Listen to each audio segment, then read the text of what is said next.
In 2012, this painting sold for $120 million. And it's a piece of painted cardboard. Its colors are literally fading, and scientists just calculated it could keep vanishing for the next 300 years. It has been stolen twice, both times by force. And the figure in it is not even the one screaming. This is Edvard Munch's The Scream. So why is a fading scream on cardboard worth a fortune? Let's start with the money. On the 2nd of May 2012, at Sotheby's in New York, a single version of The Scream came up for sale. Bidding climbed past 80 million, past 100 million, and finally stopped at a hammer that brought the total to $119.9 million. At that moment, it was the most expensive work of art ever sold at auction, beating the previous record held by a Picasso. The seller was a Norwegian shipping heir named Petter Olsen, whose father had been Munch's friend, patron, and neighbor. He said the time had simply come to let the world see it. But here is the first thing most people get wrong. There is no single painting called The Scream. There are 4. Munch made 2 in paint and 2 in pastel, plus a set of prints. 3 of them live in Norwegian museums. Only one, the 1895 pastel, was ever in private hands, and that is the one that sold. So when you picture The Scream, you are really picturing a whole family of images made over decades by a man obsessed with a single feeling.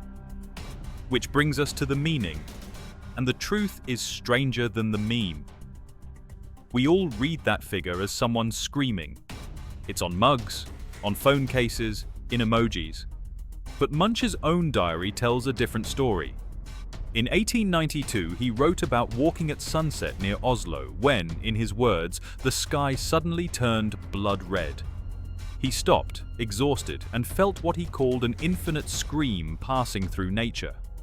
The figure on the bridge is not screaming. It is hearing a scream, the scream of the world itself, and clamping its hands over its ears to shut it out. That matters because Munch was painting his own mind. His mother and his sister died when he was young. Another sister was committed to an asylum. He struggled with anxiety and breakdowns his whole life, and he said his fear and sadness were the very things that made him an artist. The Scream was not a clever design. It was what panic actually feels like, painted from the inside. And that is a large part of why it hits people more than a century later, in a way a pretty landscape never could. Now, the part that sounds made up. This painting is so famous that it has been stolen not once but twice. In 1994, as the world watched the Winter Olympics in Norway, thieves put a ladder against the National Gallery, climbed through a window, and took The Scream in under a minute. They left a note that said, "Thanks for the poor security." One of them was a former footballer so obsessed with Munch he had already stolen from a museum before. It was recovered months later in an undercover sting when a British detective posed as a buyer from a major museum. Then it happened again, and this time it was violent. In 2004, in broad daylight, 2 masked men walked into the Munch Museum in Oslo with a gun. They threatened the unarmed staff, pulled The Scream and a second Munch painting, Madonna, right off the wall, and drove away. For 2 years, no one knew if the painting still existed. Some investigators believe the whole robbery was a decoy, staged to pull police away from a huge armed cash heist happening nearby. That theory has never been proven. What we do know is that, remarkably, both paintings were eventually found, damaged but alive. So the image survived thieves, but it may not survive time. In March 2026, researchers in Norway did something new.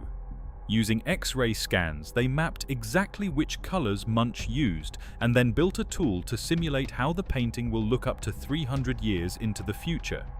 Their finding is quietly devastating.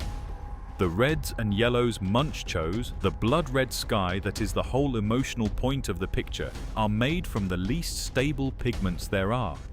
They are fading. The famous sky is slowly going pale. Think about what that means. The most valuable version changed hands for $120 million. It has been guarded, alarmed, and fought over by armed men. And it is still, molecule by molecule, disappearing because it was painted on cheap board with colors that were never meant to last.